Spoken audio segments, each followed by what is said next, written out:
보도록 하겠습니다.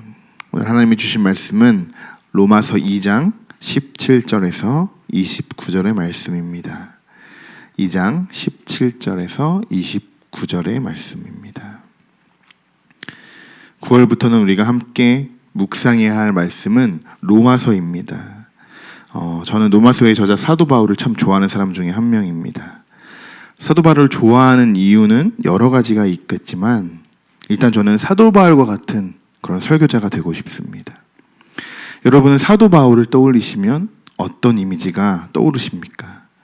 저는 사도 바울을 보면서 참 예수님과 비슷하다라는 생각이 들었습니다. 그렇게 생각하는 이유는 예수님과 사도 바울은 하나님의 복음을 언제 어디에서나 그리고 대상을 가리지 않고 정말 하나님의 말씀을 전적으로 전했다는 것에 있습니다. 그런데 예수님과 사도 바울의 조금 다른 점이 있다면 그것은 복음을 전달하는 방식의 차이가 조금 있습니다. 예수님은 마태복음 5장에서 7장 이 산상수훈의 말씀을 보면 알 수 있듯이 달란트의 비유, 포도나무의 비유, 열처녀의 비유 등 천국에 대한 비유적인 설교를 통해서 제자들에게 말씀하시는 모습을 볼 수 있습니다. 하지만 사도 바울의 설교 스타일은 예수님과 조금 다르다는 것을 오늘 본문을 통해서 우리는 알 수 있는데요. 사도 바울이 오늘 유대인들에게 어떻게 이야기하고 있는지 우리 함께 오늘 본문의 말씀을 읽어보도록 하겠습니다. 17절에서 29절의 말씀 우리 한 절씩 교독하도록 하겠습니다. 유대인이라 불리는 네가 율법을 의지하며 하나님을 자랑하며 율법의 교훈을 받아 하나님의 뜻을 알고 지극히 선한 것을 분간하며 맹인의 길을 인도하는 자여 어둠에 있는 자의 빛이요 율법에 있는 지식과 진리의 모본을 가진 자로서 어리석은 자의 교사요 어린아이의 선생이라고 스스로 믿으니 그러면 다른 사람을 가르치는 네가 네 자신은 가르치지 아니하느냐 도둑질하지 말라 선포하는 네가 도둑질하느냐 간음하지 말라 말하는 내가 간음하느냐 우상을 가증히 여기는 내가 신전 물건을 도둑질하느냐 율법을 자랑하는 네가 율법을 범함으로 하나님을 윕되게 하느냐 기록된 바와 같이 하나님의 이름이 너희 때문에 이방인 중에서 모독을 받는도다. 네가 율법을 행하면 할례가 유익하나 만일 율법을 범하면 네 할례는 무할례가 되느니라. 그런즉 무할례자가 율법의 규례를 지키면 그 무할례를 할례와 같이 여길 것이 아니냐. 또한 본래 무할례자가 율법을 온전히 지키면 율법 조문과 할례를 가지고 율법을 범하는 너를 정죄하지 아니하겠느냐. 무릇 표면적 유대인이 유대인이 아니요 표면적 육신의 할례가 할례가 아니니라. 함께 읽겠습니다. 오직 이면전 유대인이 유대인이며 할례는 마음에 할지니 영에 있고 율법 조문에 있지 아니한 것이라. 그 칭찬이 사람에게서가 아니요 다만 하나님에게서니라. 아멘. 지금 우리가 본문을 읽어봤듯이 이것이 예수님과 사도 바울의 조금 다른 점이라고 할 수 있는 것입니다. 예수님들이 하신 그 말씀을 살펴보면 지혜롭게 새겨듣고 그들 스스로 깨달을 수 있도록 그리고 또 알게 모르게 그 말씀 안에는 감동이 느껴지기도 하는데요. 사도 바울은 굉장히 직설적입니다. 23절을 보시면 유대인들에게 이렇게 이야기합니다. 율법을 자랑하는 네가 율법을 범함으로 하나님을 욕되게 하느냐. 지금 우리는 유대인이라고 하면 굉장히 부정적이라는 생각이 제일 먼저 들게 됩니다. 만약에 지금 우리가 로마에 살고 있고 이렇게 율법주의적인 사회에서 살고 있다고 우리가 가정해 봅시다. 이 시대는 사도 바울이 지금 이렇게 이야기하기 전에는 아무도 유대인들의 잘못된 율법에 대해서 말할 수 있는 사람도 없었고 사실 그 율법이 잘못되었다는 것을 알지도 못하는 사람들이 대부분이었을 것입니다. 하지만 사도 바울은 이런 상황에서 아주 강력하게 유대인들에 대해서 비판을 하고 있는 것이죠. 지금 우리가 살고 있는 이 사회에서는 모두가 예스라고 할 때 그것이 정당하지 않더라도 노라고 이야기할 수 없는 시대입니다. 지금 로마에서도 이렇게 비슷한 상황이 벌어진 것입니다. 사도 바울은 이러한 유대인들의 잘못된 행동에 대해서 묵인할 수도 있고 그냥 지나쳐서 다른 도시로 넘어갈 수도 있었습니다. 하지만 사도 바울은 하나님이 명령하신 그 율법을 잘못 지키고 있는 그 유대인들을 보면서 가만히 있을 수가 없었던 것입니다. 어쩌면 사도 바울은 쓸쓸히 혼자 유대인들을 맞서 싸우고 있었을 것이죠. 그런데 사도 바울이 이렇게 유대인들에게 강력하게 이야기할 수 있었던 용기 그리고 담대함이 어디에서 나왔을까요? 바로 전능하신 하나님으로부터 나온 것입니다. 성도 여러분, 이러한 사실을 믿으십니까? 그 엄청난 율법주의 속에서 많은 유대인들 앞에서 너희들이 지금 지키고 있는 율법은 잘못된 것이야, 이렇게 이야기할 수 있는 담대함은 오직 하나님으로부터 나오는 것입니다. 우리는 우리 뒤에 계신 하나님을 전적으로 믿고 나아가야 합니다. 하나님이 내 뒤에 계신데 내가 무엇이 두렵고 무엇이 무섭겠습니까?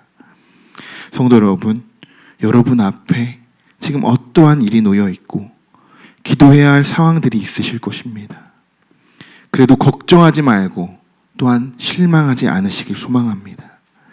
우리에게는 하나님이 계시고 우리의 앞날의 모든 계획은 하나님이 주관하고 계십니다. 그러니 우리는 그분만 의지하고 순종하며 그 길을 그냥 꿋꿋이 걸어나가시면 되는 것입니다.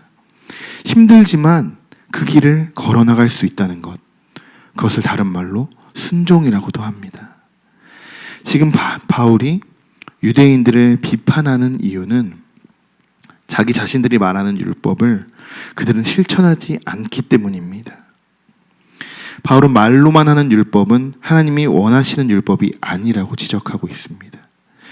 우리는 17절에서 21절의 말씀을 한 번 더 읽어보려고 합니다. 하지만 맨 앞에 구절을 한번 바꿔서 읽어보려고 하는데요. 17절의 맨 앞절은 유대인이라 불리는 네가 율법을 의지하며 하나님을 자랑하며라고 기록되어 있습니다. 이 유대인이라는 것을 우리가 크리스찬으로 한번 바꿔서 17절부터 21절까지 우리 함께 읽어보겠습니다. 크리스찬이라 불리는 네가 율법을 의지하며 하나님을 자랑하며 율법의 교훈을 받아 하나님의 뜻을 알고 지극히 선한 것을 분간하며 맹인의 길을 인도하는 자요 어둠에 있는 자의 빛이요 율법에 있는 지식과 진리의 모본을 가진 자로서 어리석은 자의 교사요 어린아이의 선생이라고 스스로 믿으니 그러면 다른 사람을 가르치는 내가 내 자신은 가르치지 아니하느냐 도둑질하지 말라 선포하는 내가 도둑질하느냐. 아멘. 어떠신가요? 유대인이라 불리는 네가 그리고 크리스천으로 불리는 네가. 저는 오늘 이 말씀을 어제 준비하면서 사모와 이런 이야기를 나누었습니다. 제가 그렇게 이야기했어요. 이 말씀을 쭉 묵상하고 굉장히 마음이 찔리는 말씀이네, 이렇게 제가 이야기했습니다. 맞습니다. 성도 여러분, 유대인이 저 옛날 로마 시대에만 존재한 것이 아니죠. 우리도 그리고 나도 저도 율법주의자가 될 수 있다는 사실을 우리는 잊어서는 안 됩니다. 존 웨슬리의 설교 중에 Almost Christian이라는 설교가 있습니다. 이것을 한국어로 번역하면 굉장히 번역하기가 어려운 단어여서 거의 그리스도인, 아주 진짜에 가까운 그리스도인 이런 식으로 번역을 할 수 있는데요. 그 번역이 어떠하든지 한마디로 진짜가 아니라는 말이죠. 성도 여러분, 우리가 신앙생활을 하면서 조심해야 할 것이 한 가지 있습니다. 유대인처럼 율법을 잘 지키는 것, 사실 이건 전혀 문제가 되는 것이 아닙니다. 하나님이 주신 명령을 정말 그대로 이행한다는 것은 쉽지 않습니다. 율법주의자들은 누구보다 율법을 중요시 여기고 조금이라도 율법에 어긋나는 것이 있다면 큰일 나는 사람들입니다. 그런데 하나님은 이렇게 율법을 잘 지키는 유대인들을 오히려 사용하지 않으신다는 것이죠. 그 이유는 앞서 말한 것과 같이 말과 행동이 다르기 때문입니다. 더 자세히 말씀드리면 율법은 지키는 이 유대인들의 마음에 문제가 있다는 것이죠. 유대인들의 마음은 정말 하나님을 사랑하고 어떻게 해서든 하나님의 뜻을 구하며 범죄하지 않으려고 율법을 지키기보단 말과 행동만으로 그들은 율법을 지켜왔기 때문입니다. 여러분, 교회에서 봉사할 때 오늘 우리 예배에 참석하신 모든 분들도 거의 1개 이상의 사역들을 거의 다 섬겨주시고 또한 양육에도 힘써서 지금 진행 중이신 분도 많이 계시지만 이 교회 안에서 헌신하고 봉사할 때 정말 마음이 기쁘십니까? 아무도 보지 않는 곳에서 혼자 봉사할지라도 그 섬김이 하나님께 감사의 제목이 되어지십니까? 우리는 누구나 그렇듯이 행동까지는 실천할 수 있습니다. 누군가에게 떠밀려 봉사를 하게 되었든 아니면 내가 스스로 자원해서 하게 되었든 순종하며 봉사할 수 있습니다. 그러나 정말 그 안에 하나님이 주신 기쁨이 없다면 한 번쯤은 생각해 보셔야 됩니다. 내가 지금 유대인같이 정말 진심 어린 마음으로 봉사하는 것이 아니라 말과 행동만으로 봉사와 헌신이 아닌 그저 봉사활동을 하고 있구나. 하나님은 하나님을 예배하고 찬양하고 기도하는 자들에게 축복을 주시는 분이십니다. 제가 수요 예배와 우리 엊그제 우리 디지청 예배 때 말씀드렸던 부분인데요.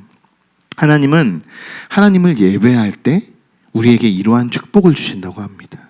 11가지의 축복이 있는데요. 첫 번째로는 영혼의 즐거움과 만족을 준다. 마음에 큰 기쁨을 준다. 많은 사람이 두려워한다. 마음이 영원히 산다. 많은 사람이 주를 의지한다. 두려움이 없어진다. 수치를 당하지 않는다. 기적이 일어난다. 구원받은 수가 늘어난다. 전쟁터에서 큰 승리를 얻는다. 그리고 마지막으로 우리의 영혼을 하늘나라로 이끌어준다. 이것이 하나님이 우리에게 주시는 축복입니다. 이러한 하나님의 참된 축복을 누리며 살아가시는 모든 성도 여러분이 되시길 소망합니다. 마지막으로 25절에서 29절의 말씀을 쉬운 성경으로 제가 읽어드리고 말씀을 마치려고 합니다. 한번 조용히 귀를 기울여서 사도 바울이 유대인들에게 어떻게 이야기하고 있는지 들어보시기 바랍니다. 여러분이 율법을 지키면 여러분이 받은 할례는 가치 있는 것이 되지만 율법을 지키지 않으면 여러분은 할례를 받지 않은 사람처럼 되고 맙니다. 반대로 할례를 받지 않은 이방인이 율법을 명하는 내용들을 지키면 하나님께서는 그 사람을 할례를 받은 사람으로 여기지 않겠습니까? 할례는 받지 않았어도 율법을 지키는 사람이 할례를 받았으나 율법을 어기는 여러분을 오히려 율법의 파괴자라고 판단할 것입니다. 그러므로 겉모습만 유대인인 사람은 진정한 의미에서 유대인이 아닙니다. 그리고 몸에만 행해진 할례는 진정한 의미에서 할례가 아닙니다. 마음으로 유대인인 사람이 진정한 의미에서 유대인입니다. 그리고 율법이 아니라 성령을 따라 마음에 받는 할례가 진정한 의미의 할례입니다. 그런 사람은 사람이 아니라 하나님께로부터 칭찬을 받습니다. 아멘. 성도 여러분, 집사, 권사, 장로, 전도사, 목사, 하나님 앞에서는 별다를 바 없는 그냥 똑같은 사람들입니다. 할례를 받았는지 또 받지 않았든지 그것은 전혀 문제가 되지 않다는 것이죠. 사도 바울은 이렇게 이야기합니다. 마음으로 유대인인 사람이 진정한 유대인이고 성령을 따라 마음에 받은 할례가 진정한 할례입니다 라고 선포합니다. 오늘 하루의 일과를 시작하면서 나는 진정한 크리스찬인가? 나는 하나님이 주신 명령, 그 성령의 마음으로 살아가고 있는가? 이 두 가지를 꼭 점검하시면서 기쁨의 하루를 보내시는 여러분들 되시기를 소망합니다. 기도하겠습니다. 하나님, 오늘도 예배자로 불러주시고 하나님께 찬양하며 예배드리게 하심을 감사드립니다. 오늘 로마서의 말씀을 통해서 어떻게 하는 것이 진정한 예배자인지 되돌아보았습니다. 내가 유대인들처럼 율법만을 강조하며 행위적인 부분만 강조했다면 하나님 용서하시고 겉모습만 크리스천으로 살아온 이 부족한 종에게 다시 하나님의 성령을 붙들고 깨달을 수 있는 지혜를 허락하여 주옵소서. 이제 이 시간 이후부터 하나님이 주시는 성령의 마음으로 우리의 마음속에 진정한 할례가 일어나게 하시고 그 마음을 가지고 하나님을 사랑하는 하나님의 사람으로 이 세상에 나아가 정말 귀한 소금의 역할을 할 수 있도록 인도하여 주옵소서. 오늘도 우리가 하루를 시작합니다. 하나님, 예배자로 사용하여 주시고 온전히 우리를 붙들어 주시고 세상을 승리하며 나아갈 수 있게 인도하여 주시옵소서. 예수 그리스도의 이름으로 기도드립니다. 아멘.